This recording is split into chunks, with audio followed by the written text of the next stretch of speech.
ओम नमः शिवाय। हर हर महादेव। आज पौष माह के शुक्ल पक्ष की द्वितीया तिथि और रविवार है। पौष के महीने में आने वाले रविवार बहुत ही पुण्यदायी होते हैं। इस दिन सुबह जल्दी उठकर स्नान करें और उदय होते हुए सूर्य को अर्घ्य दें और अपने मंगल जीवन की कामना करें। ऐसा करने से सूर्य देवता का आशीर्वाद हम पर हमेशा बना रहता है।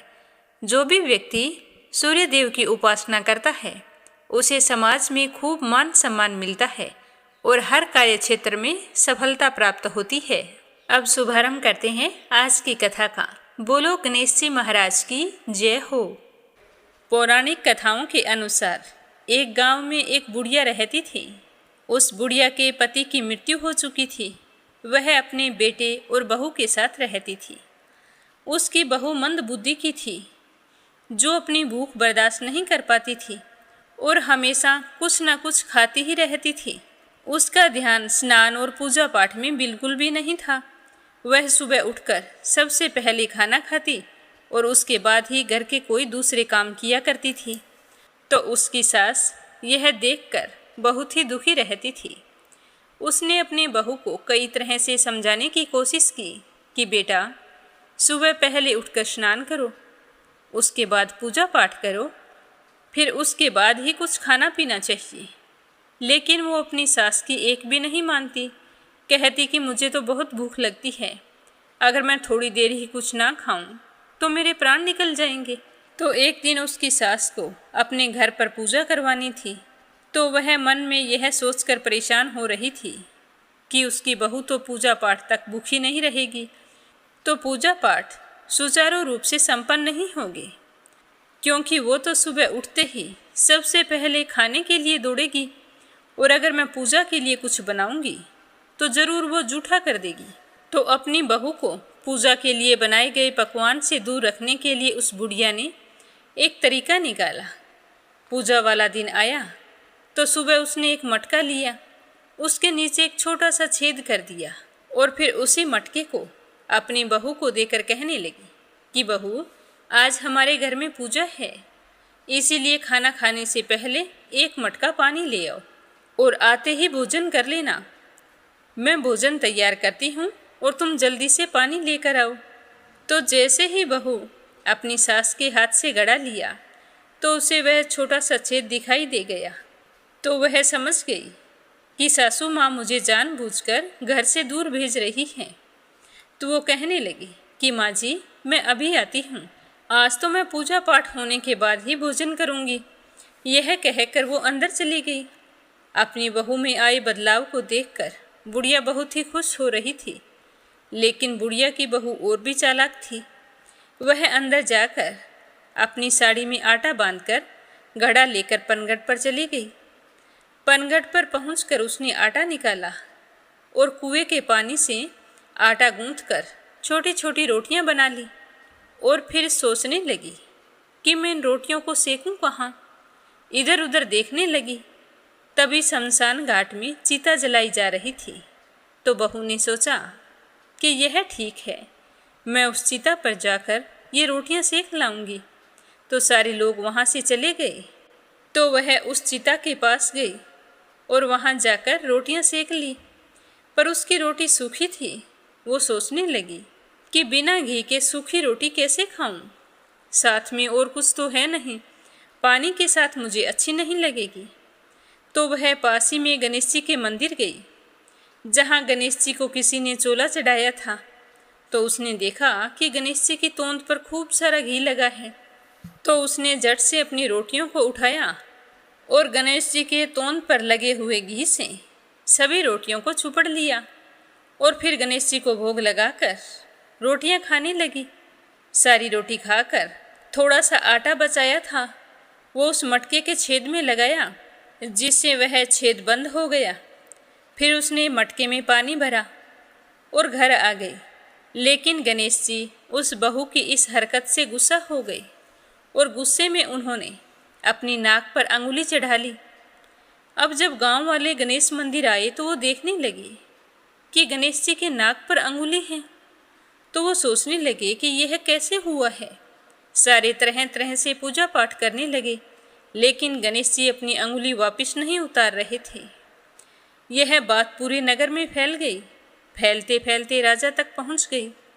तो राजा ने बड़े बड़े पंडितों और ज्योतिषियों को बुलवाया, हवन करवाया, गणेश जी को तरह तरह के भोग लगाए, दूर्वा अर्पित की, मोदक के लड्डू चढ़ाए, हाथ जोड़कर प्रार्थना की।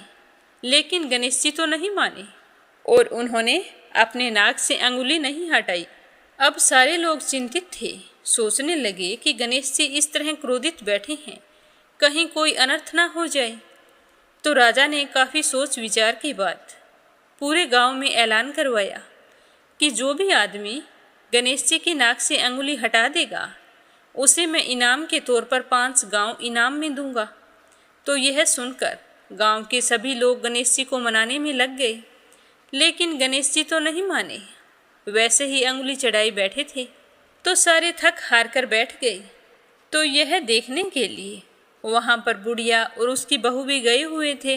तो बुढ़िया की बहू कहने लगी कि राजन, मैं गणेश जी के नाक से अंगुली हटा सकती हूँ, अगर आपकी आज्ञा हो तो मैं यह कार्य कर सकती हूँ।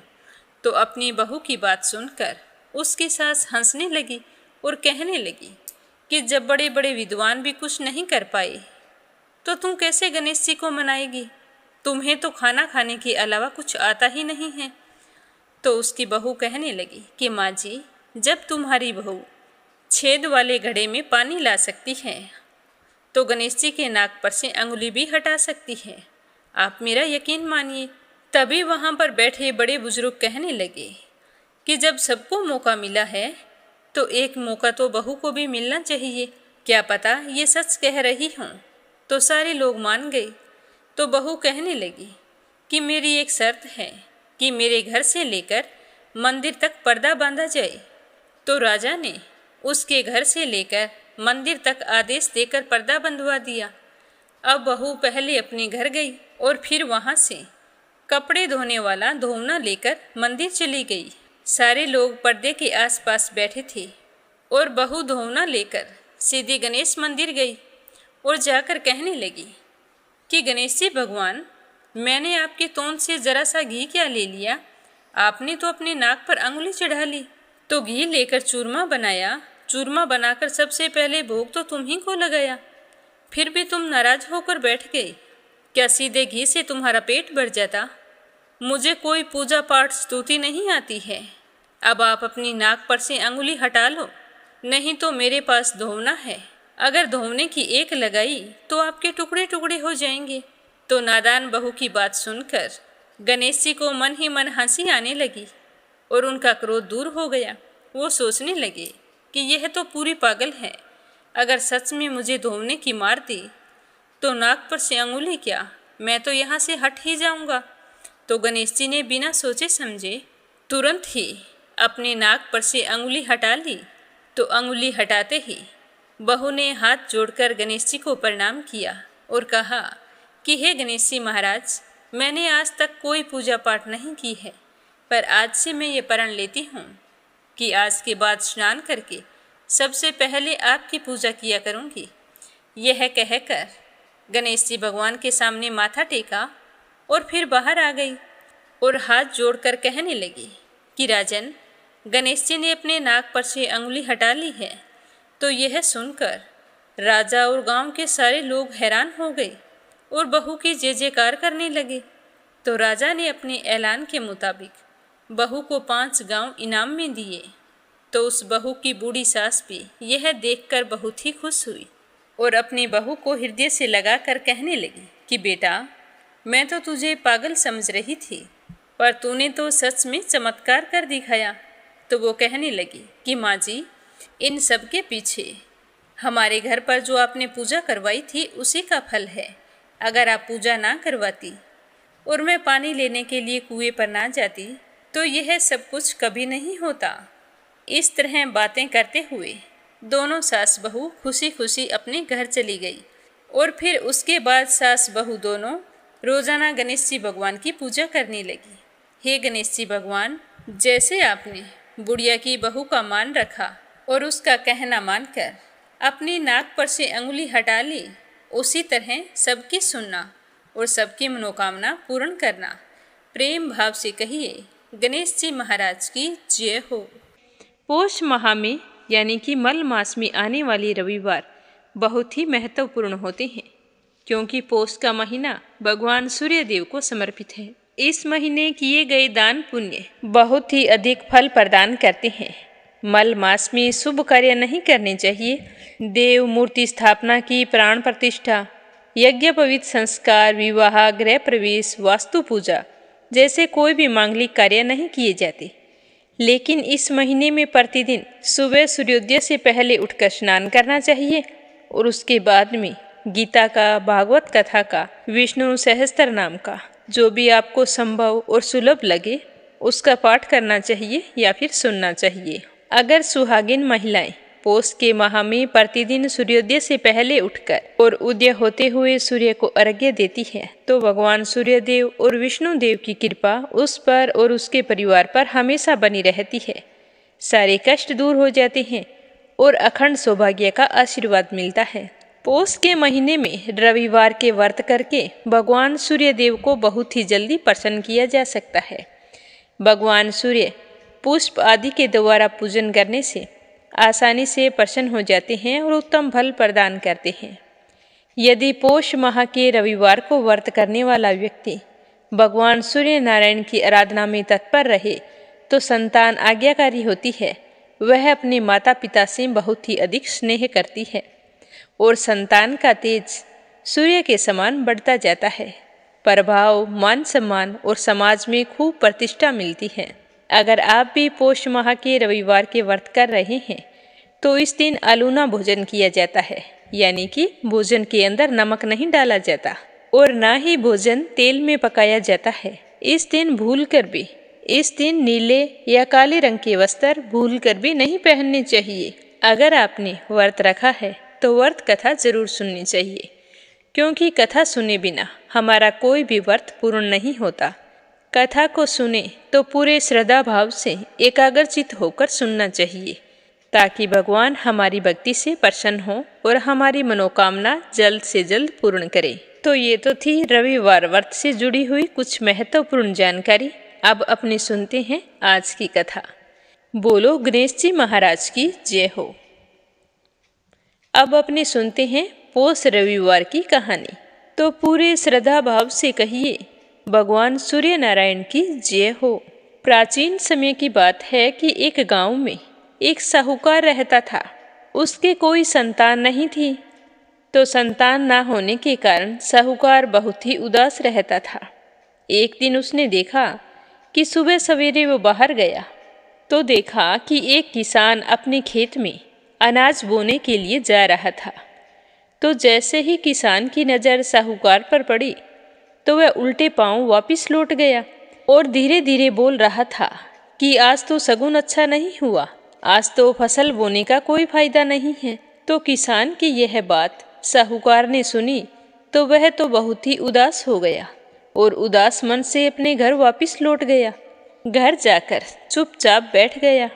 तब साहूकार की पत्नी आई और साहूकार को उदास देखकर कहने लगी कि स्वामी, क्या बात है, आप इस तरह से उदास कैसे बैठे हैं? अभी बाहर गए थे और अभी उल्टे पांव वापस लौट आए, ऐसी क्या बात हो गई? तो साहूकार बड़े ही चिंतित और दीन स्वर में कहने लगा कि आज मैं घर से बाहर गया था तो पड़ोस का किसान खेत में अनाज बोने के लिए जा रहा था। जैसे ही उसकी नज़र मुझ पर पड़ी तो वह तो वापस लौट गया। यह कहता गया कि आज तो शगुन अच्छा नहीं हुआ। तो मैं तो यही बात सुनकर उदास हो गया हूँ। सोच रहा हूँ कि अगर मेरी संतान नहीं है तो इसमें मेरी क्या गलती है? तो साहूकार की बात सुनकर साहूकारनी कहने लगी कि तुम्हारी बात सत्य है। आज एक सुबह चिड़िया आई थी, वो भी कह रही थी कि यहाँ पर जब बच्चे ही नहीं हैं तो दाना कहाँ से मिलेगा। यह कहकर वो यहाँ से चली गई। तो अपनी पत्नी से चिड़िया की बात सुनकर साहूकार मन ही मन और दुखी हुआ और कहने लगा कि मैं आज ही वन में तपस्या करने के लिए जा रहा हूँ। भगवान को मुझे दर्शन देकर बताना ही होगा कि मेरी गलती क्या है। मैं संतान सुख से वंचित क्यों हूँ। तो इस तरह निश्चय करके वो वन में चला गया। वहां जाकर आराधना करने लगा। आराधना करते करते पूरे 12 वर्ष बीत गए, पर भगवान ने दर्शन नहीं दिए। तो उस साहूकार ने खाना पीना छोड़कर एक पैर पर खड़े होकर कठिन से कठिन तपस्या करनी शुरू कर दी। तो यह देखकर लक्ष्मी माता ने भगवान श्री हरि विष्णु से कहा कि हे स्वामी, यह आदमी कितनी कठिन तपस्या कर रहा है और आप इसे कुछ भी फल प्रदान नहीं कर रहे हैं। तो लक्ष्मी जी की बात सुनकर विष्णु जी कहने लगे कि इसके भाग्य में संतान का सुख नहीं है। तो लक्ष्मी माता ने कहा कि स्वामी, इसकी भक्ति तो देखो, कितना कठोर तप कर रहा है, किसके भाग्य में क्या है और क्या नहीं है। अगर यही सब कुछ होता रहा तो हमें इस दुनिया में कौन मानेगा, क्योंकि व्यक्ति की सच्ची भक्ति ही असंभव को संभव बना सकती है। अगर आज आपने इसकी मनोकामना पूर्ण नहीं की तो हमें कौन मानेगा और कौन हमारी पूजा पाठ करेगा। तो लक्ष्मी माता के इस तरह कहने पर भगवान विष्णु ने एक साधु का रूप धारण किया और साहूकार के सामने वन में चले गए और वहां जाकर साहूकार से कहा कि बेटा, तुम इस निर्जन वन में क्या कर रहे हो। तुम्हारी दशा देखकर तो मुझे लग रहा है कि तुम कितने ही सालों से यहाँ पर हो। अपने शरीर को इस तरह से कष्ट क्यों दे रहे हो।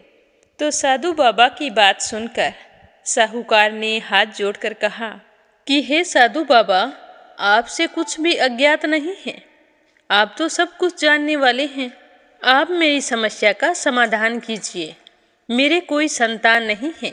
संतान न होने के कारण मैं तो अपसुगनी हो गया हूँ। मेरे गांव के लोग मेरा मुंह तक नहीं देखना चाहते। अगर मेरे दर्शन हो जाते हैं तो उस दिन वो कोई कार्य नहीं करते। कहते हैं कि यह तो अधर्म हो गया, बहुत बड़ा अपसुगन हो गया। साधु बाबा, आप ही बताएं कि मैं क्या करूं। पिछले जन्म में मुझसे ऐसे कौन से पाप कर्म हो गए हैं जिसकी सजा मुझे इस जन्म में भुगतनी पड़ रही है। तो साधु बाबा के रूप में आए भगवान श्री हरि विष्णु ने ध्यान लगाकर कहा कि बेटा, तेरे संतान सुख तो नहीं है। अगर तुम सूर्य देव की आराधना करे और पोष रविवार के व्रत करे तो तुम्हें संतान की प्राप्ति अवश्य होगी। इस तरह साधु बाबा ने साहूकार को व्रत की सारी विधि बताकर कहा कि अब तुम अपने घर चले जाओ और घर जाकर सूर्य देव की आराधना करो। तो यह सुनकर साहूकार बहुत ही खुश हुआ और साधु बाबा को बार बार प्रणाम करने लगा। तो भगवान उसे आशीर्वाद देकर वहां से चले गए और साहूकार घर आ गया। घर आकर अपनी पत्नी को व्रत के बारे में सब कुछ बताया। तो यह जानकर उसकी पत्नी भी बहुत खुश हुई।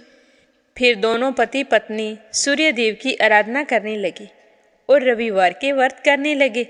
तो सूर्य देव उसकी आराधना से बहुत ही खुश हुए और एक दिन उसके सामने प्रकट हुए और कहने लगे कि मैं तुम्हारी श्रद्धा भक्ति से बहुत ही प्रसन्न हूँ। तेरे भाग्य में संतान नहीं है, पर मैं आशीर्वाद देता हूँ कि तुम्हारे घर बहुत ही जल्द एक कन्या का जन्म होगा। तो सूर्य देव के आशीर्वाद से 10वें महीने साहूकार के घर एक कन्या ने जन्म लिया। कन्या का जन्म हुआ तो उन दोनों की देखभाल के लिए एक औरत आती। ये हमारे पहले के समय में परंपरा थी कि नहलाने के लिए और मालिश करने के लिए एक औरत रखी जाती थी, जो नामकरण संस्कार होने तक उनकी देखभाल वही किया करती थी। तो जैसे ही वो मालिश वाली औरत उस कन्या के मालिश करने लगी, कन्या एकदम से हंसी तो उसके मुख से हीरे मोती गिरने लगे। तो यह देखकर वो बहुत ही हैरान हुई और सारे हीरे मोती इकट्ठे करके अपने घर ले गई।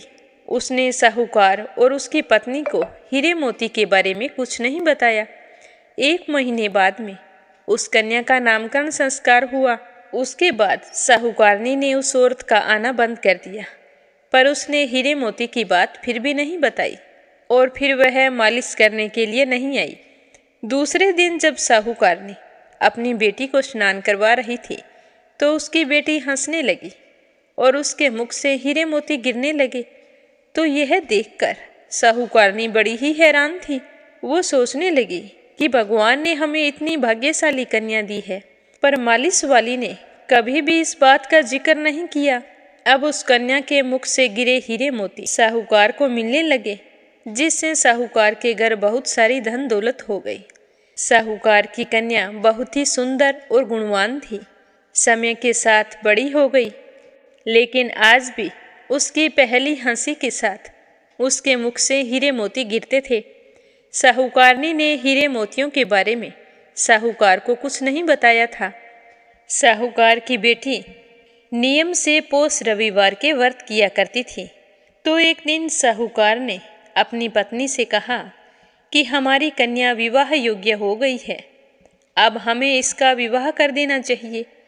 तो साहूकारनी कहने लगी कि आप इसका विवाह तो चाहे कर दो, पर मैं तो उठते ही इसका ही मुंह देखती हूँ। ये तो मेरा नियम है। इसके जन्म लेने के बाद में एक भी दिन मैंने अपना नियम नहीं छोड़ा है, तो बाद में मैं अपना नियम धर्म कैसे निभाऊंगी। तो साहूकार ने कहा कि ऐसा कैसे हो सकता है, बेटी का विवाह तो करना ही पड़ेगा। तो साहूकारनी कहने लगी कि क्यों ना हम घर जमाई रख लेते हैं, हमारे धन की तो कोई कमी नहीं है। बेटी के साथ साथ जवाई भी यहीं पर रह लेगा और हम भी अकेले नहीं रहेंगे और मेरा नियम भी चलता रहेगा। तो साहूकार को यह बात जंच गई और उन्होंने एक गरीब सा लड़का देखकर अपनी बेटी की शादी उसके साथ कर दी। और शादी के बाद भी साहूकारनी अपनी बेटी को उठाने के लिए सुबह सवेरे चली जाती। जब वो उठाती तो वह अपनी माँ को देखकर हंसती, तो उसके मुख से हीरे मोती गिरते, तो वो हीरे मोती लेकर वापस आ जाती। परंतु उसके जवाई को यह बात बिल्कुल भी अच्छी नहीं लगी। उसने अपनी पत्नी को समझाया कि सासू माँ से कह देना कि वो वृद्ध हो चली है, इस तरह तुम्हें आकर उठाए अच्छा नहीं लगता। मैं तुम्हें जल्दी उठा दिया करूँगा, तुम उठकर उनके लिए चाय पानी की व्यवस्था कर दिया करो। अब हमारा फर्ज है कि हम उनकी सेवा करें। तो लड़की कहने लगी कि मेरी माताजी का नियम है कि वो उठकर सबसे पहले मेरा मुख देखती है। तो उसके पति ने कहा कि कोई बात नहीं, आप जाकर उन्हें उठाना, इस तरह वो सबसे पहले आपका मुख ही देखेगी। तो दूसरे दिन उस लड़की के पति ने उसे जल्दी उठाया। तो उठकर जैसे ही वो हंसी तो उसके मुख से हीरे मोती गिरने लगे। तो उसने हीरे मोतियों को उठा लिया। तभी लड़की की माँ आ गई और उसने देखा कि उसके जुआई ने सारे हीरे मोती उठा लिए हैं। तो उसके मन में तो लालच था, तो वह अपने जवाई को मारने की योजना बनाने लगी। और दिन में जैसे ही जवाई काम पर गया तो उसके पीछे एक आदमी भेज दिया और उससे कहा कि मेरी जवाई को मारकर उसका सर लाकर मुझे दे देना। तो उस आदमी ने पैसों के लालच में वैसा ही किया। जब साहूकार का जवाई शाम को काम से लौट रहा था, तो जैसे ही जंगल के रास्ते से आ रहा था तो वह आदमी छुप कर बैठ गया और उसकी हत्या कर दी और उसका सर काट कर साहूकारनी को लाकर दे दिया। यह देखकर साहूकारनी बहुत ही खुश हुई। उस दिन पोष माह का रविवार था। साहूकार की बेटी ने व्रत रखा था। वह अपने पति के आने का इंतजार कर रही थी, क्योंकि शादी के बाद उसका भी नियम था।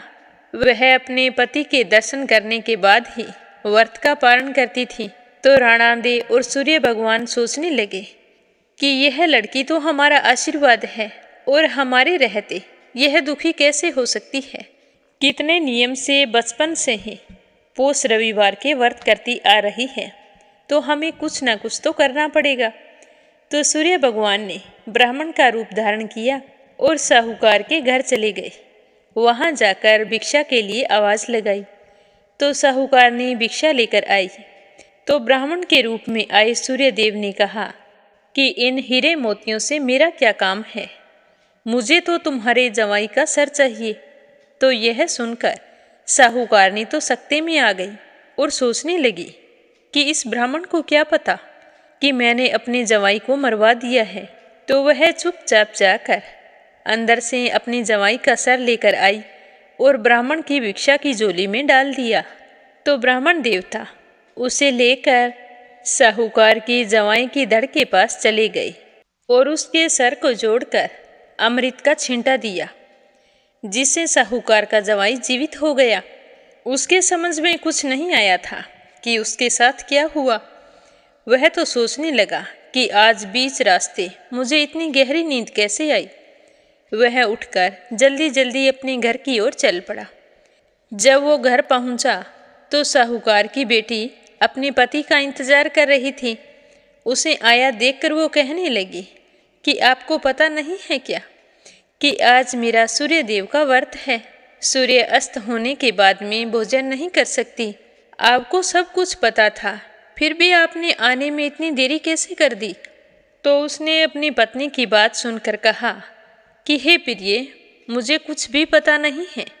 मैं तो काम पर से लौट रहा था, तब मुझे रास्ते में एक आदमी मिला और जैसे ही वो मुझे मारने के लिए उद्यत हुआ, उसके बाद मैं बेहोश हो गया और फिर मुझे कुछ भी पता नहीं है।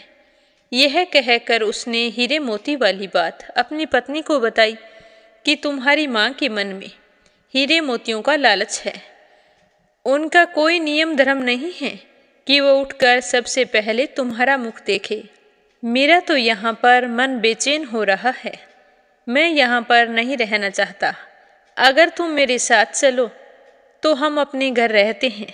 मेरे यहाँ तुम्हारे जितना धन तो नहीं है, फिर भी मैं तुम्हें किसी तरह का कष्ट नहीं आने दूंगा। तो उसकी पत्नी कहने लगी कि जैसा आप उचित समझे, जहाँ आप जाएंगे मैं आपके साथ चलने को तैयार हूँ। तो सुबह होते ही साहूकार की बेटी ने अपने पिताजी से कहा कि पिताजी, मैं अपने पति के साथ उनके घर जाना चाहती हूँ। जब भी तुम्हें जरूरत होगी तो हम आते जाते रहेंगे। तो साहूकार अपनी बेटी के मुख से धर्म और संस्कार की बातें सुनकर बहुत ही खुश हुआ और आशीर्वाद देते हुए कहा कि बेटा, तुम जाओ, जहाँ भी रहो खुश रहो और अपने पति की सेवा करो। तभी उसकी माँ आई। उसे अपने किए पर बड़ा ही पछतावा हो रहा था। वह हाथ जोड़कर अपने जमाई से कहने लगी कि बेटा, मुझसे गलती हो गई, मुझे माफ कर दो। मैंने धन के लालच में यह अपराध किया था, पर मेरी बेटी के सतीत्व ने आज मेरी आंखें खोल दी है। तो सास की बात सुनकर उसके जवाई ने कहा कि कोई बात नहीं माँ जी, मुझे भी तो अपना घर संभालना है। मेरे घर पर भी मेरी बूढ़ी माँ है, मैं उन्हें भी अकेला नहीं छोड़ सकता। जब तुम्हें कोई काम हो तो मुझे संदेशा कर देना, मैं आता जाता रहूँगा। यह कहकर दोनों पति पत्नी वहाँ से चले गए। लड़की की माँ चुपचाप पश्चाताप के आंसू बहा रही थी और साहूकार के आज भी समझ में नहीं आया कि यह सब कुछ क्या हो रहा है। फिर दोनों पति पत्नी ससुराल में सुखपूर्वक रहने लगे। साहूकार की बेटी अपनी सास की खूब सेवा किया करती थी और वहाँ भी वो पोष माह के रविवार के व्रत विधि विधान से करती थी, जिससे उनके घर में सुख समृद्धि हो गई और समय के साथ एक बहुत ही सुंदर पुत्र ने जन्म लिया। ऐसी संस्कारी बहू पाकर उसकी सास तो धन्य हो गई। हे सूरज भगवान, जैसी कृपा अपनी बेटी पर की वैसी सब पर करना। जो भी रविवार के व्रत रखकर आपकी इस कथा को सुने सुनाए या हुंकारे भरे, उसकी सारी मनोकामना पूर्ण करना। प्रेम से बोलो सूरज भगवान की जय हो। अब अपने सुनते हैं भगवान के परम भक्त महाराजा शिवी की कहानी। इस कहानी को आप श्रद्धा भाव से पूरा सुनना। राजा शिवी बड़े ही परोपकारी और धर्मात्मा थे। परम दानवीर राजा के द्वार से कभी भी कोई खाली हाथ नहीं जाता था। प्राणियों के प्रति राजा शिवी का बड़ा ही स्नेह था। उनके राज्य में हमेशा सुख शांति और स्नेह का वातावरण बना रहता था। ईश्वर भक्त राजा शिवी की चर्चा स्वर्ग लोक तक होती थी। देवताओं के मुख से राजा शिवी की इस प्रसिद्धि के बारे में सुनकर इंद्र और अग्नि को विश्वास नहीं होता था। अतः उन्होंने शिवी की परीक्षा लेने की ठानी और एक युक्ति निकाली। अग्नि ने कबूतर का रूप धारण किया और इंद्र ने एक बाज का रूप धारण किया। दोनों उड़ते उड़ते राजा शिवी के राज्य में पहुंच गए। उस समय राजा शिवी एक धार्मिक यज्ञ का अनुष्ठान कर रहे थे। तो वह कबूतर उड़ता हुआ राजा शिवी की गोद में आ गिरा और मनुष्य की भाषा में बोला कि हे राजन, मैं आपकी शरण में आया हूँ, मेरी रक्षा कीजिए। तो थोड़ी ही देर में कबूतर के पीछे पीछे बाज भी वहाँ पर आ पहुँचा और कहने लगा कि राजन, निसंदेह आप धर्मात्मा और परोपकारी राजा हैं। आप कृत घन को धन से, झूठ को सत्य से, निर्दयी को क्षमा से और क्रूर को साधुता से जीत लेते हैं। इसीलिए आपका कोई शत्रु नहीं है। आप अज्ञात शत्रु नाम से प्रसिद्ध हैं। आप अपकार करने वाले का भी हमेशा उपकार करते हैं।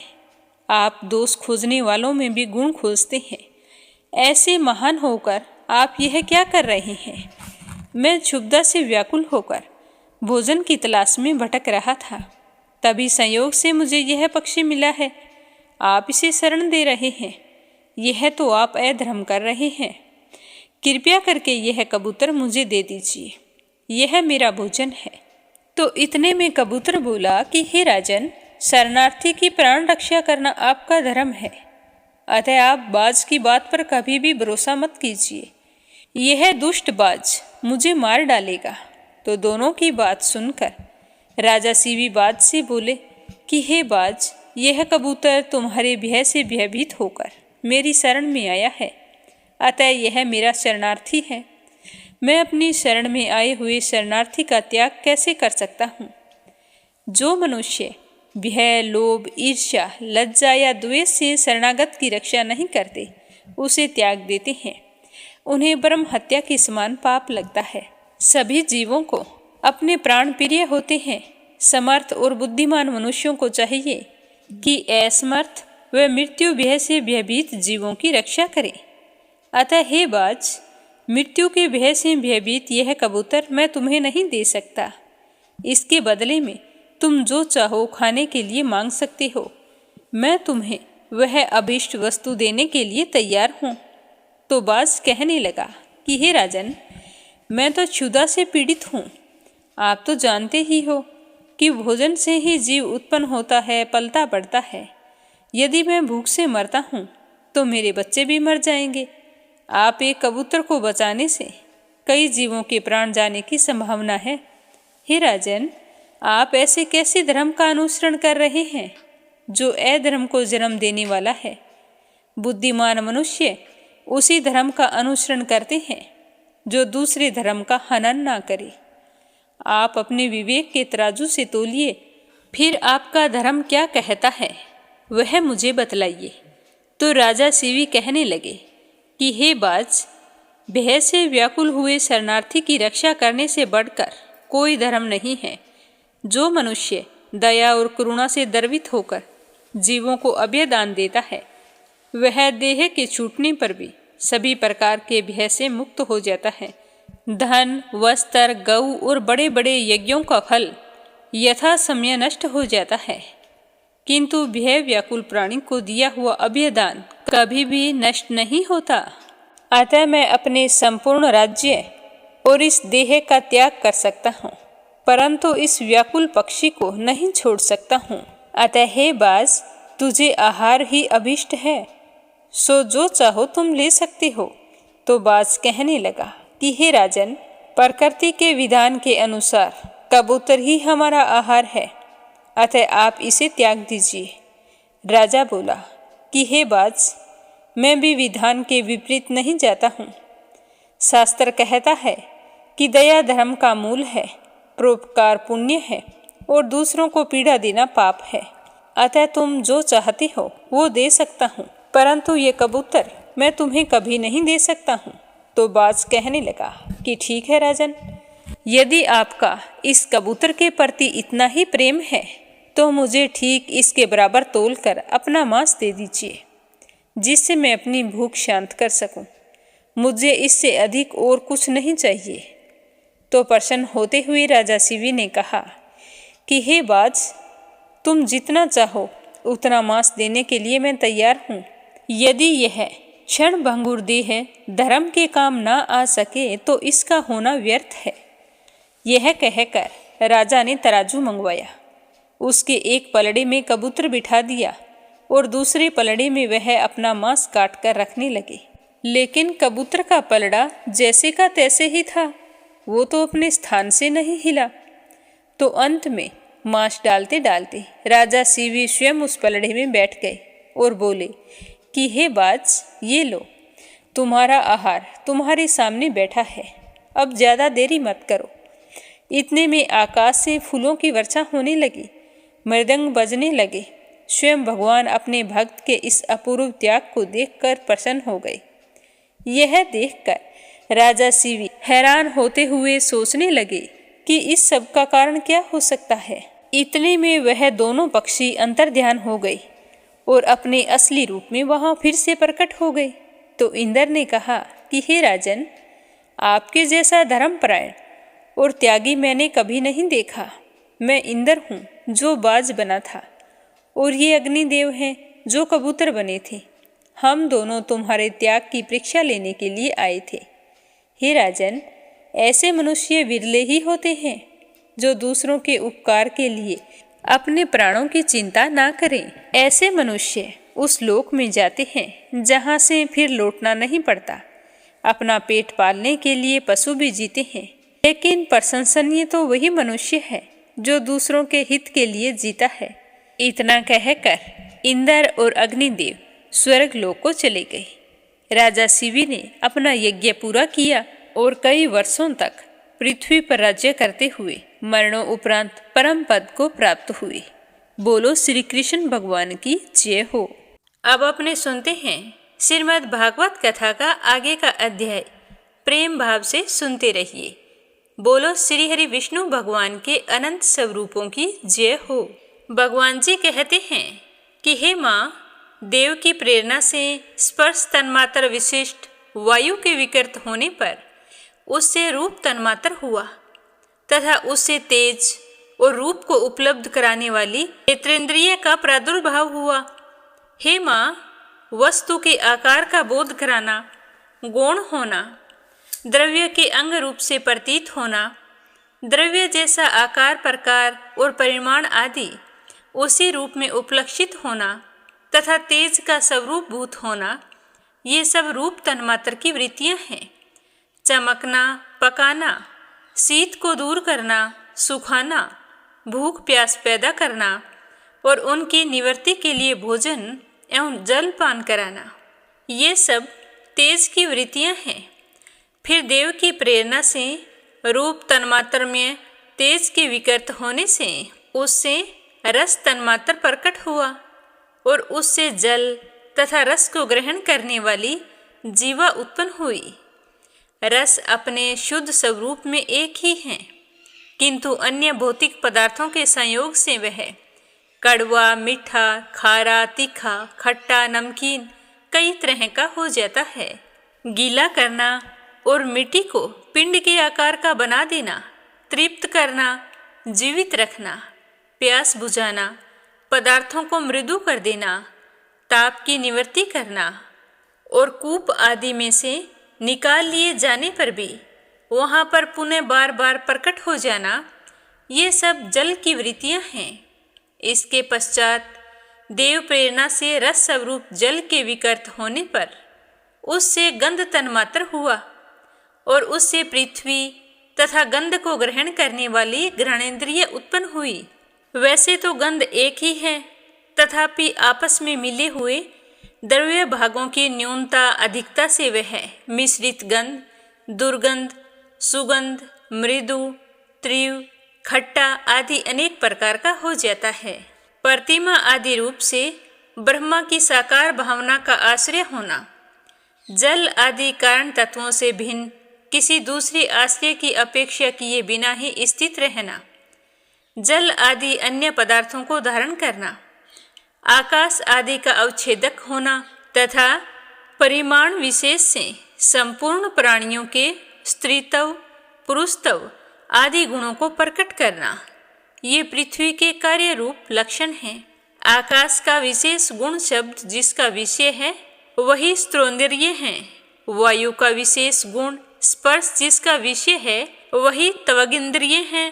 तेज का विशेष गुण रूप जिसका विषय है वह नेत्रेंद्रिय है। जल का विशेष गुण रस जिसका विषय है वह रसनेन्द्रिय है और पृथ्वी का विशेष गुण गंध जिसका विषय है उसे घ्राणेन्द्रिय कहते हैं। वायु आदि कार्य तत्वों में आकाश आदि कारण तत्वों के रहने से उनके गुण भी अनुगत देखे जाते हैं। इसीलिए समस्त महाभूतों के गुण, शब्द, स्पर्श, रूप, रस और गंध केवल पृथ्वी में ही पाए जाते हैं। जब महतत्व, अहंकार और पंचभूत ये 7 तत्व परस्पर मिल ना सके तो अलग अलग ही रह गए, तब जगत के आदि कारण श्री नारायण भगवान ने अदृष्ट और सतव आदि गुणों के साथ उसमें प्रवेश किया था। फिर परमात्मा के प्रवेश से क्षुब्ध और आपस में मिले हुए उन तत्वों से एक जड़ अंड उत्पन्न हुआ और उसी इस अंड से विराट पुरुष की अभिव्यक्ति हुई। इस अंड का नाम विशेष है। इसी के अंतर्गत श्री हरि के स्वरूपभूत 14 भवनों का विस्तार है। यह चारों ओर से क्रमशः एक दूसरे से 10 गुना जल, अग्नि, वायु, आकाश, अहंकार और महतत्व इन 6 आवरणों से घिरा हुआ है और इन सब के बाहर 7वां आवरण प्रकृति का है। कारण में जल में स्थित उस तेजोमय अंड से उठकर उस विराट पुरुष ने पुनः उसमें प्रवेश किया और फिर उसमें कई प्रकार के छिद्र कर दिए। सबसे पहले उसमें मुख प्रकट हुआ, उसे वाक इंद्रिय और उसके अनंतर वाक का अधिष्ठाता अग्नि उत्पन्न हुआ और फिर नाक के छिद्र प्रकट हुए, उनसे प्राण सहित घ्राणेन्द्रिय उत्पन्न हुई। घ्राण के बाद उसका अधिष्ठाता वायु उत्पन्न हुआ। तत्पश्चात नेत्र गोलक प्रकट हुए, उनसे चक्षु इंद्रिय प्रकट हुई। उसके अनंतर उसका अधिष्ठाता सूर्य उत्पन्न हुआ। फिर कानों के छिद्र प्रकट हुए, उनसे उनके इंद्रिय श्रोत्र और उनके अभिमानी दिग् देवता प्रकट हुए। इसके बाद विराट पुरुष के त्वचा उत्पन्न हुई, उससे रोम, मूंछ, दाढ़ी और सिर के बाल प्रकट हुए। उनके बाद त्वचा की अभिमानी औषधियाँ उत्पन्न हुई। इसके पश्चात लिंग प्रकट हुआ, उससे वीर्य और वीर्य के बाद लिंग का अभिमानी जल उत्पन्न हुआ। फिर गुदा प्रकट हुई, उससे अपान वायु और अपान के बाद उसका अभिमानी लोकों को भयभीत करने वाला मृत्यु देवता उत्पन्न हुआ। उसके बाद हाथ प्रकट हुए, उनसे बल और बल के बाद हस्तेंद्रिय अभिमानी इंद्र उत्पन्न हुआ। फिर चरण प्रकट हुए, उनसे गति प्रकट हुई और फिर पादेंद्रिय का अभिमानी विष्णु देवता उत्पन्न हुआ। इस प्रकार जब विराट पुरुष के नाड़ियां प्रकट हुई तो उनसे रुधिर उत्पन्न हुआ और उसी से नदियां उत्पन्न हुई। फिर विराट पुरुष के पेट प्रकट हुआ, उसे क्षुधा पिपासा की अभिव्यक्ति हुई। फिर उदर का अभिमानी समुद्र देवता उत्पन्न हुआ। उसके बाद हृदय प्रकट हुआ और हृदय से मन का प्राकट्य हुआ। मन के बाद उसका अभिमानी देवता चंद्रमा प्रकट हुआ। फिर हृदय से ही बुद्धि और उसके बाद उसका अभिमानी ब्रह्मा उत्पन्न हुआ। उसके पश्चात अहंकार और उसके अनंतर उसका अभिमानी रुद्र देवता उत्पन्न हुआ। इसके बाद चित्त और उसका अभिमानी क्षेत्रज्ञ प्रकट हुआ। जब ये क्षेत्रज्ञ के अतिरिक्त सारे देवता उत्पन्न होकर भी विराट पुरुष को उठाने में असमर्थ रहे तो उसे उठाने के लिए क्रमशः फिर अपने अपने उत्पत्ति स्थानों में प्रविष्ट होने लगे। अग्नि ने वाणी के साथ मुख में प्रवेश किया, परंतु इससे विराट पुरुष नहीं उठाया जा सका। वायु ने घ्राणेन्द्रिय सहित नासा छिद्रों में प्रवेश किया, फिर भी विराट पुरुष नहीं उठा। तो सूर्य ने चक्षु सहित नेत्रों में प्रवेश किया, तब भी विराट पुरुष नहीं उठा। दिशाओं ने श्रवणेन्द्रिय सहित कानों में प्रवेश किया, तो भी विराट पुरुष न उठा। औषधियों ने रोमों सहित त्वचा में प्रवेश किया, फिर भी विराट पुरुष नहीं उठा। जल ने वीर्य के साथ लिंग में प्रवेश किया, तब भी विराट पुरुष टस से मस नहीं हुआ। मृत्यु ने अपान के साथ गुदा में प्रवेश किया, फिर भी विराट पुरुष नहीं उठा। देवराज इंद्र ने बल के साथ हाथों में प्रवेश किया, परंतु इससे भी विराट पुरुष खड़ा नहीं हुआ। विष्णु जी ने गति के साथ चरणों में प्रवेश किया, तो भी विराट पुरुष नहीं उठा। तो नदियों ने रुधिर सहित नाड़ियों में प्रवेश किया तो भी विराट पुरुष पर कोई असर नहीं हुआ। उसके बाद समुद्र ने क्षुधा पिपासा सहित पेट में प्रवेश किया, फिर भी विराट पुरुष नहीं उठा। चंद्रमा ने मन के साथ हृदय में प्रवेश किया तो भी विराट पुरुष पर कोई असर नहीं हुआ। ब्रह्मा ने बुद्धि के साथ हृदय में प्रवेश किया तो इसका भी विराट पुरुष पर कोई असर नहीं हुआ। तो रुद्र ने अहंकार के साथ उसी हृदय में प्रवेश किया तो भी कुछ नहीं बना। किंतु जब चित्त के अधिष्ठाता क्षेत्रज्ञ ने चित्त के साथ हृदय में प्रवेश किया तो उसी समय विराट पुरुष जल से उठकर खड़ा हो गया। जिस प्रकार लोक में प्राण, इंद्रिय, मन और बुद्धि आदि चित्त के अधिष्ठाता क्षेत्रज्ञ की सहायता के बिना सोए हुए प्राणी को अपने बल से नहीं उठा सकते हैं, उसी प्रकार विराट पुरुष को भी वे क्षेत्रज्ञ परमात्मा के बिना नहीं उठा सके। अतः भक्ति, वैराग्य और चित्त की एकाग्रता से प्रकट हुए ज्ञान के द्वारा उस अंतरात्मा स्वरूप क्षेत्रज्ञ को इस शरीर में स्थित जानकर उसी का चिंतन करना चाहिए।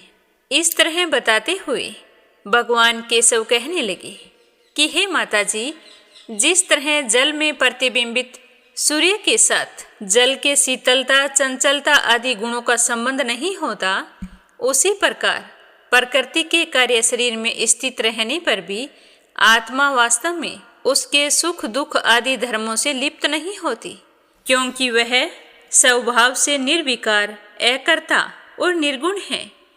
किंतु जब वही प्राकृत गुणों से अपना संबंध स्थापित कर लेता है तब वह अहंकार से सम्मानित होकर मैं करता हूँ ऐसा मानने लगता है।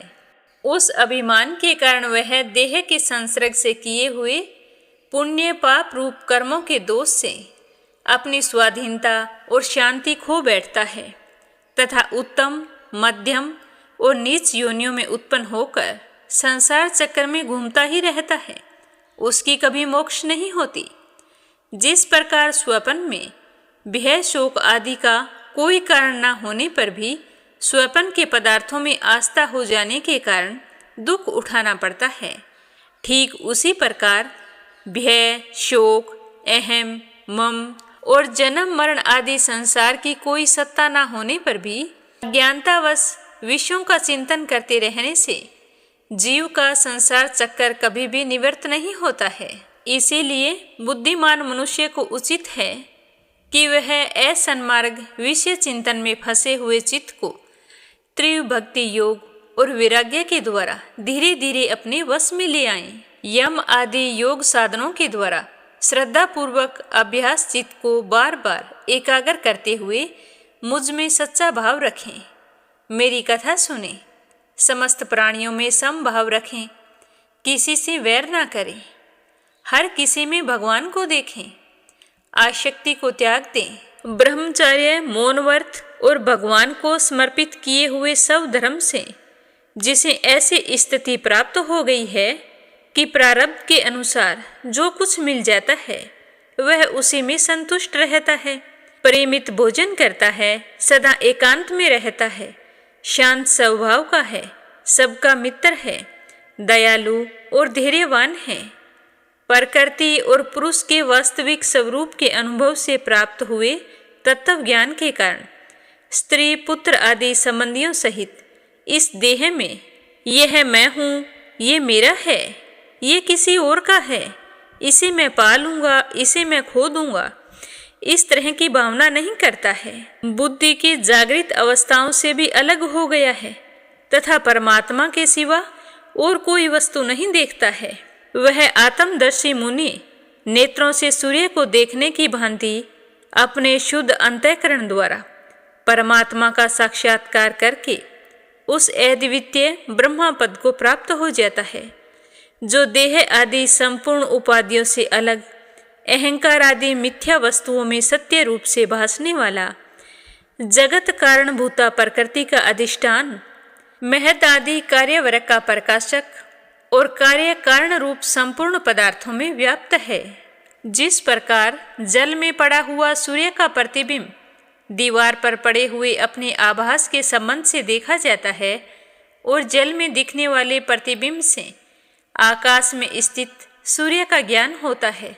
उसी प्रकार वैकारिक आदि भेद से 3 प्रकार का अहंकार देह, इंद्रियां और मन में स्थित अपने प्रतिबिंबों से ही लक्षित होता है और फिर सत परमात्मा के प्रतिबिंब युक्त उस अहंकार के द्वारा सत्य ज्ञान स्वरूप परमात्मा का दर्शन होता है, जो सुषुप्ति के समय निद्रा से शब्द आदि भूत सूक्ष्म इंद्रिय और मन बुद्धि आदि के अव्याकृत में लीन हो जाने पर स्वयं जागृत रहता है और सर्वथा अहंकार शून्य है।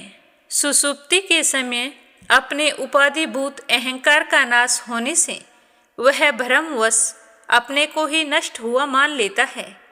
जिस प्रकार धन का नाश हो जाने पर मनुष्य अपने को भी नष्ट हुआ मानकर अत्यंत व्याकुल हो जाता है, उसी प्रकार वह भी अत्यंत विवश होकर नष्टवत हो जाता है।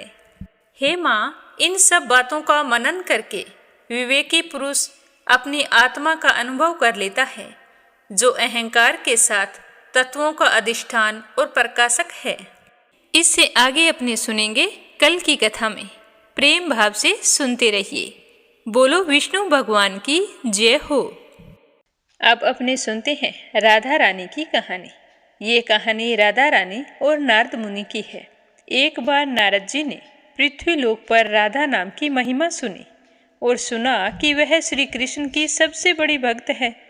तो नारद जी सोचने लगे कि श्री हरि का सबसे बड़ा भगत तो मैं हूँ और श्री हरि के अवतार ही कान्हा जी हैं, तो कान्हा जी का भगत भी मैं हूँ।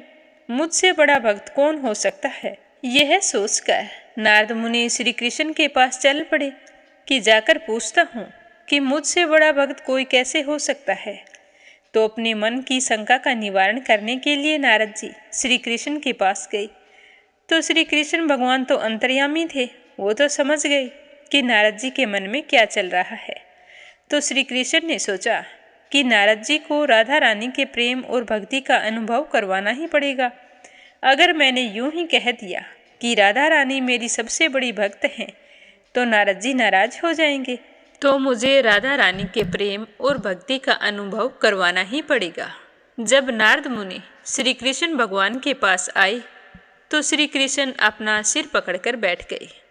नारद जी ने श्री कृष्ण से पूछा कि प्रभु, आपको क्या हो गया, आप इस तरह से सिर पकड़कर क्यों बैठे हैं। तो श्री कृष्ण कहने लगे कि नारद जी, मेरे सर में बहुत ही जोरों का दर्द हो रहा है। तो नारद जी डर गए और कहने लगे कि प्रभु, आपके इस दर्द का निवारण कैसे होगा, मुझे बताओ, मैं अभी इंतजाम किए देता हूँ। तो श्री कृष्ण भगवान कहने लगे कि अगर कोई मेरा सच्चा भक्त हो जो अपने चरणों को धोकर उसका चरणामृत मुझे पिलाए, तो ही ये मेरा सर दर्द ठीक हो सकता है। तो नारद जी सोचने लगे कि मैं श्री हरि का सबसे बड़ा भक्त हूँ, लेकिन श्री कृष्ण को अपने चरणों का चरणामृत पिलाने से मुझे तो नरक तुल्य पाप लगेगा, तो ऐसा पाप मैं नहीं कर सकता। तो अब मुझे क्या करना चाहिए। किसी और से पूछता हूँ, शायद कोई उपाय मिल जाए। तो नारद जी रुक्मणी जी से और बाकी रानियों से भी कहा, लेकिन सारी की सारी कहने लगी कि हम श्री कृष्ण को प्यार तो बहुत करती हैं, लेकिन इस पाप को अपने सर नहीं ले सकती। तभी नारद जी को राधा रानी की याद आई कि कहते हैं कि वो श्री कृष्ण की सबसे बड़ी और सच्ची भक्त है, तो उसके पास चलते हैं। तो नारद जी चलकर राधा रानी के पास गए और सारी बात सुनाई। तो राधा रानी ने जल्दी से उसी समय एक बर्तन में जल लेकर अपने चरणों को धोकर वह जल नारद जी को दे दिया और कहा कि जल्दी जाओ, इसे श्री कृष्ण को दे दो। तो नारद जी राधा रानी से कहने लगे कि देवी, तुम्हें पता है ऐसा करने से तुम्हें नरक तुल्य पाप लगेगा। यह सब कुछ जानते हुए भी तुम इतना बड़ा पाप अपने सर ले रही हो। तो राधा रानी कहने लगी कि नारद जी, मैं जानती हूँ कि इस बात के लिए मुझे नरक तुल्य पाप लगेगा, पर मैं श्री कृष्ण के दर्द के निवारण के लिए कोई भी पाप अपने सर लेने को तैयार हूँ। तो नारद जी उस जल को लेकर श्री कृष्ण के पास आए। तो श्री कृष्ण भगवान मंद मंद मुस्कुरा रहे थे। तो नारद जी समझ गए कि राधा रानी श्री कृष्ण से निश्चल प्रेम करती है और वही सबसे बड़ी भक्त है। श्री कृष्ण ने यह लीला मुझे आभास कराने के लिए ही रची थी। तो वो श्री कृष्ण भगवान से कहने लगे कि प्रभु मुझे क्षमा कर दो, मुझ में अहंकार आ गया था। मैं समझ रहा था कि मुझसे बड़ा कोई भक्त नहीं हो सकता, पर मैं तो स्वार्थी निकला। आपके सर में इतने जोरों का दर्द हो रहा था, फिर भी मैं पाप पुण्य का लेखा जोखा करता रहा। और राधा रानी ने इस बात को एक पल के लिए भी नहीं सोचा। जब उन्हें तुम्हारे सरदर्द के बारे में पता चला तो वह एक ही बात सोच रही थी कि किसी तरह आपके सर का दर्द समाप्त हो जाए। सच में श्री कृष्ण भगवान, राधा रानी से बड़ा भक्त आपका कोई नहीं हो सकता। तो यह सुनकर भगवान श्री कृष्ण मंद मंद मुस्कुरा रहे थे और मन ही मन सोच रहे थे कि मेरे बिना कुछ कहे नारद जी को सब कुछ समझ में आ गया। बोलो राधा रानी की जय हो। अब अपने सुनते हैं लपसी और तपसी की कहानी। बोलो लपसी तपसी की जय हो। बहुत पुराने समय की बात है। एक गांव में एक ब्राह्मण परिवार रहा करता था। उसमें पति पत्नी के अलावा उनके 2 बच्चे थे। एक बेटा था, एक बेटी थी। ब्राह्मण दंपति बहुत ही सरल स्वभाव के थे। समय मिलने पर प्रभु का स्मरण किया करते थे। उनकी बेटी बहुत ही संस्कारी और सुशील थी, लेकिन उनका बेटा आवारा किस्म का था। वह कोई काम धाम नहीं करता और ना ही कभी अपने माँ बाप का कहना मानता था। समय के साथ दोनों बहन भाई बड़े हो गए। बहन की शादी कर दी गई, पर भाई का वही हाल था। उसके माँ बाप ने उसे समझाया कि बेटा अब हम वृद्ध हो चले हैं, तुम कोई काम किया करो, लेकिन उस पर उनकी बातों का कोई असर नहीं होता था। तो एक दिन ब्राह्मणी अपने पति से कहने लगी कि स्वामी आप बिल्कुल काम छोड़ दीजिए। जब घर में कुछ भी नहीं होगा तो यह अपनी जिम्मेदारी समझेगा और काम पर लग जाएगा। तो ब्राह्मण ने दूसरे दिन से काम पर जाना छोड़ दिया। तो यह देखकर उनके बेटे ने कोई काम नहीं किया और चोरी करने चला गया। आते जाते राहगीरों को लूट लेता और उसी से अपने घर का गुजारा किया करता था। तो उसकी लूटने और चोरी करने की आदत से सारे गांव वाले उसे लपसी कहने लगे। तो लपसी की इस हरकत से उसके माँ बाप बहुत ही दुखी रहते थे, पर वह किसी की सुनने के लिए तैयार नहीं था। इसी तरह समय बीतता गया। एक दिन की बात है कि लपसी एक पीपल के पेड़ पर बैठा था। तभी शिव पार्वती जा रहे थे। पार्वती माता गहनों से लदी हुई थी। तो लपसी उन्हें देखकर सोचने लगा कि सूरत के कितने गहने हैं, आज ये सारे के सारे लूट लूँगा तो मुझे कई महीनों तक चोरी नहीं करनी पड़ेगी। तो वह लूटने के इरादे से पीपल की ओट में होकर बैठ गया। जैसे ही शिव पार्वती वहाँ से जाने लगे तो लपसी एकदम से शिव पार्वती के सामने आकर कहने लगा कि जल्दी से जितने सारे गहने पहन रखे हैं उतार दो। तो पार्वती माता कहने लगी कि तुम चोरी क्यों करती हो, तुम्हें पता है चोरी करना पाप है। तो लपसी कहने लगा कि क्या करूं, घर पर मेरे माँ बाप हैं, मेरी एक भांजी है, उनके लिए दोनों समय भोजन की व्यवस्था कहाँ से करूं, मुझे कोई काम तो आता नहीं है। तो लपसी की बात सुनकर पार्वती माता कहने लगी कि तुम जो चोरी करके पाप करते हो, इस पाप का भागी कौन बनेगा। तो लपसी कहने लगा कि मेरे घर वाले सारे बनेंगे। तो पार्वती माता कहने लगी कि कोई नहीं बनेगा, पाप के भागी केवल तुम बनोगे। तो लपसी कहने लगा कि मैं लूट खोस कर उन्हीं के लिए लेकर जाता हूँ, तो पाप के भागी तो उन्हें बनना ही पड़ेगा। तो लपसी की बात सुनकर पार्वती माता ने हंसकर कहा कि हम यहीं पर बैठे हैं और तुम अपने घर जाओ, अपने घर वालों से पूछो कि कोई तुम्हारे पाप का भागी बनेगा क्या। तो यह सुनकर लपसी भागा भागा अपने घर आया और अपनी माँ के पास गया और कहने लगा कि माँ, मैं चोरी करके लाता हूँ, राह चलते राहगीरों को लूटता हूँ, तुम्हारे लिए ही तो करता हूँ। तो तुम मुझे एक बात बताओ, चोरी करने से जो पाप लगता है तो आप मेरे पाप के भागी बनोगे। तो लपसी की बात सुनकर उसकी माँ कहने लगी कि बेटा, मैंने तो तुमसे नहीं कहा कि तुम चोरी करके लाओ, तुम कमा कर लाओ, हमें तो 2 वक्त की रोटी चाहिए, मैं तो तुम्हारी पाप की भागी नहीं बनूंगी। तो माँ के मुंह से इस तरह की बात सुनकर लप्सी तो हैरान हो गया। फिर वह अपने पिताजी के पास गया और जाकर कहने लगा कि पिताजी, मैं जो कुछ भी लूट खोस के लाता हूँ वो आपके लिए ही तो लाता हूँ। देखो मैंने लूट कर कितना धन इकट्ठा कर लिया है, कितने ऐशो आराम हैं तुम्हारे। अगर मैं चोरी नहीं करता तो क्या ये सब हमें मिलता? पिताजी, मैं तुमसे एक बात पूछता हूँ कि चोरी करने से पाप लगता है, तो उस पाप में आप मेरे भागीदार बनोगे क्या? तो लप्सी की बात सुनकर उसके पिताजी कहने लगे कि बेटा, मैंने नहीं कहा कि तुम चोरी करके लाओ, तुम कमा कर लाओ, मैं तुम्हारे पाप का भागी नहीं बनूंगा। तो माँ बाप के मुंह से इस तरह की बात सुनकर वह बहुत ही उदास हुआ और सोचने लगा कि मैं कितने महीनों से चोरी कर रहा हूँ, ना जाने मुझ पर कितना पाप चढ़ गया है, और ये तो बोल रहे हैं कि पाप के भागी हम नहीं बनेंगे, तो अब क्या होगा? तो वह बड़े ही दुखी मन से शिव पार्वती से मिलने के लिए चल पड़ा। जैसे ही घर से बाहर निकलने लगा तो उसकी छोटी सी भांजी दरवाजे पर खेल रही थी। उसे पता नहीं था कि पाप पुण्य क्या होता है, तो वो कहने लगी कि मामा, पाप की भागी मैं बनूंगी। तो उसके इस तरह कहते ही लप्सी ने उसे गोद में उठाया और चल पड़ा। शिवजी भगवान और पार्वती माता के पास जाकर कहने लगा कि घर वालों ने पाप का भागी बनने से मना कर दिया है और एक यही है जो पाप की भागी बनने को तैयार है। फिर लप्सी बड़े ही दीन स्वर में कहने लगा कि हे भगवान, मैं समझ गया हूँ कि चोरी करना पाप है। आज तक जो मैंने काम किया वो बहुत ही गलत था, लेकिन अब मैं इसका प्रायश्चित करना चाहता हूँ। अब तुम ही बताओ, मुझे मेरे पापों से मुक्ति कैसे मिलेगी?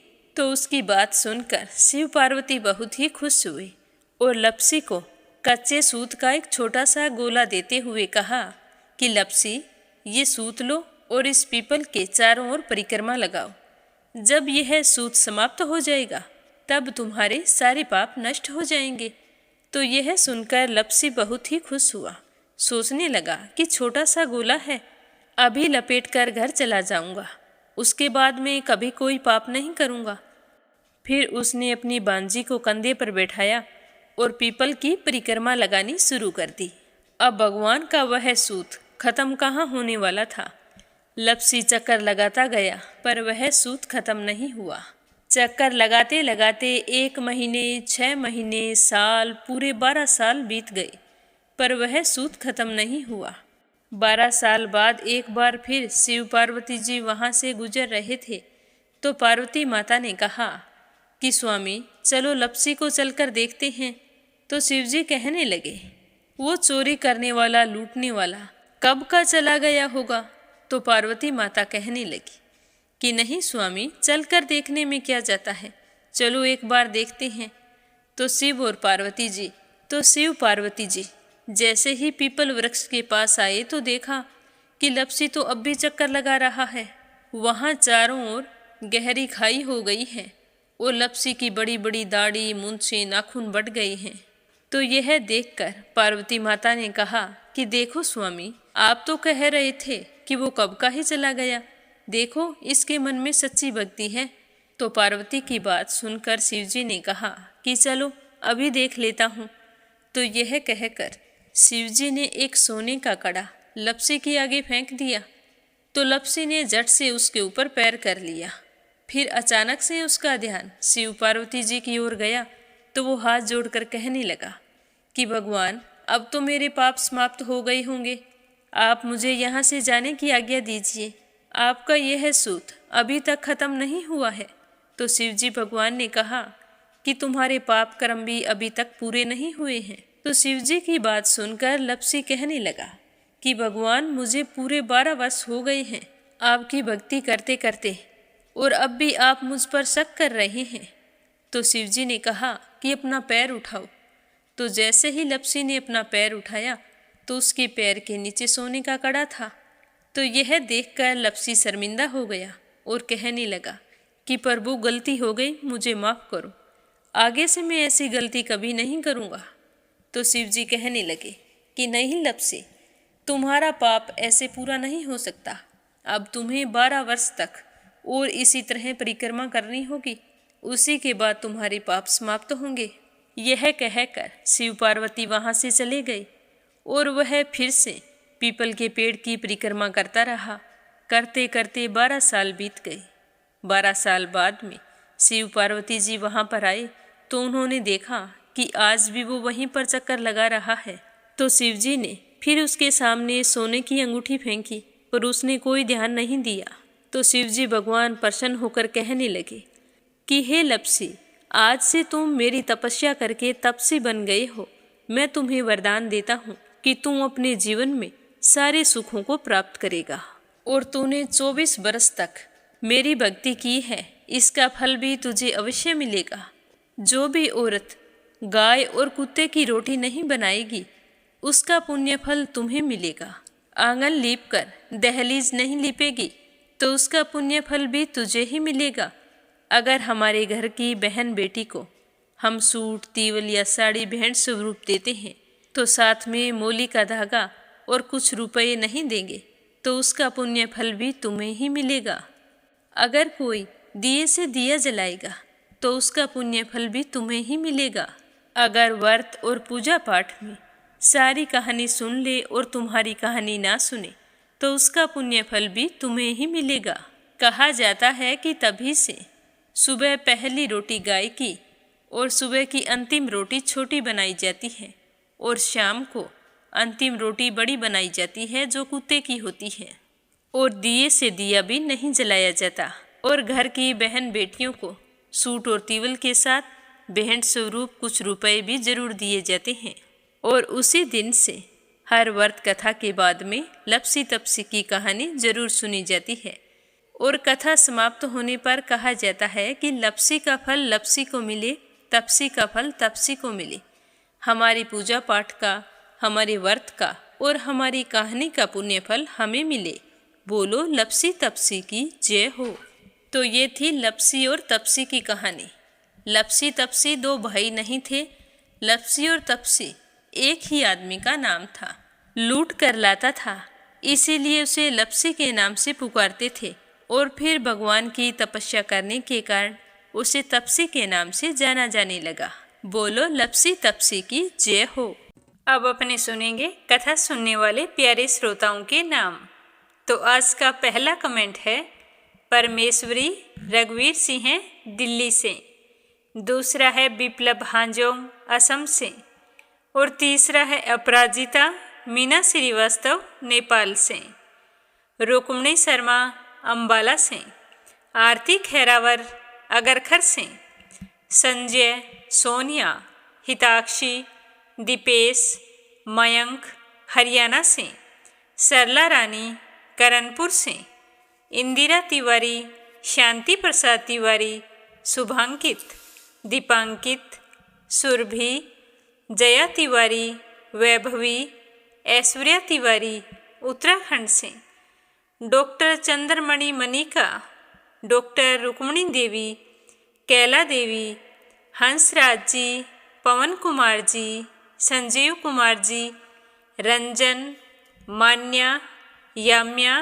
दिल्ली से, रवि सेनी, सीमा सेनी मलियाना से, श्रीमती शर्मा अलीगढ़ से, आशा शर्मा, विष्णु, ज्योति, अंशु भीलवाड़ा से, आशा अग्रवाल, लड्डू, मोहित, अंकुर अग्रवाल आगरा से, लक्ष्मी, सुमित्रा, शिवराज हीरो, सोवा शर्मा पोखरा से, मंजुला कपूर पंजाब से, उषा शर्मा राजस्थान से, वंदना वर्मा इंदौर से, पवित्रा पांडे, गौरव पांडे नेपाल से, श्रीमती यशोदा उड़ीसा से, अनीता गुप्ता राजस्थान से, सरिता शामली से, यूएन तिवारी, इंदिरा तिवारी लखनऊ से, मोनिका नागर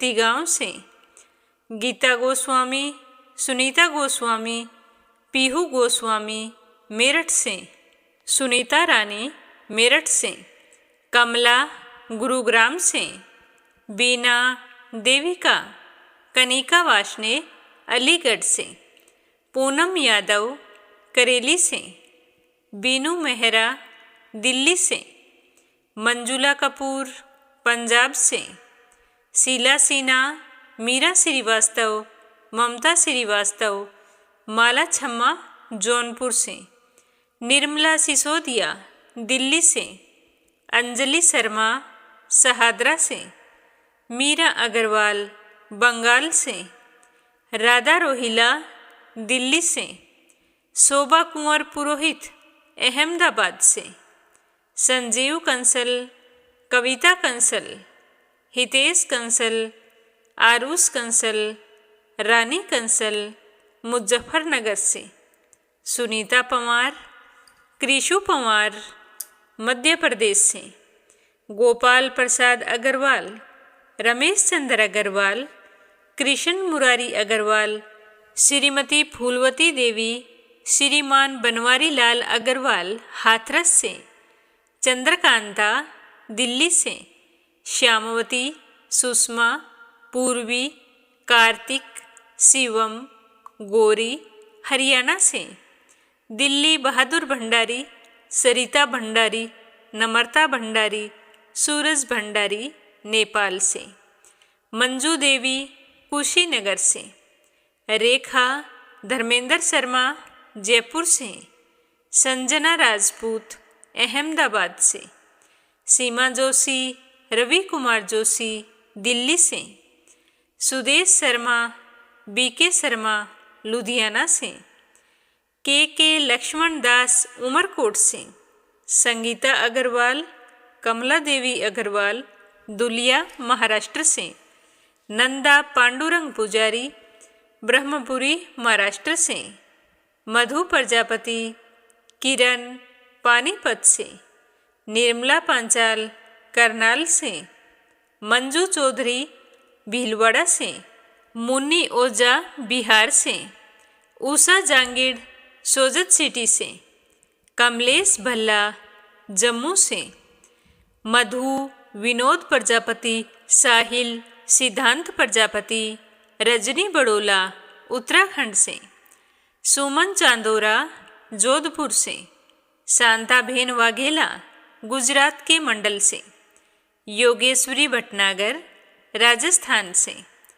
प्रमोद यादव साहो हिमाचल प्रदेश से, अशोक कुमार जी भटनागर भोपाल मध्य प्रदेश से, श्वेता, रितेश, स्वीटी, रितु, प्रिंस, लक्ष्मी, गुरुचरण साहू ओडिशा से, अनीता अमृतसर से, श्रीमती कमलेश जबलपुर से, शकुंतला पंगल भिवानी से, विपिन भटनागर, दीपा भटनागर, माही भटनागर, पाखी भटनागर हरियाणा से, दिव्या वतन कौर सहारनपुर से, पूजा पाठक उत्तराखंड देहरादून कोसानी से, सावित्री ईश्वर लाल रामचंदानी गाजियाबाद से, सीताराम जायसवाल, शकुंतला जायसवाल वाराणसी से, स्मिता सीताराम गायकवाड़ महाराष्ट्र से, पुष्पा चंदर बेंगलुरु से, श्रीचंद यादव गया बिहार से, देवी सिंह, कार्तिक, पायल, सौम्या, उमा रघुवंशी गजबा सौदा से, जानवी मिश्रा, सचिन मिश्रा, सोनम मिश्रा, राधिका मिश्रा, गौरी मिश्रा, सीता मिश्रा बाराबंकी से। आप सभी श्रोताओं का तहे दिल से धन्यवाद। श्री हरि के आशीर्वाद से आपकी सारी मनोकामनाएं पूर्ण हों। आज के लिए बस इतना ही। कल फिर मिलेंगे। तब तक के लिए ओम नमः शिवाय। हर हर महादेव।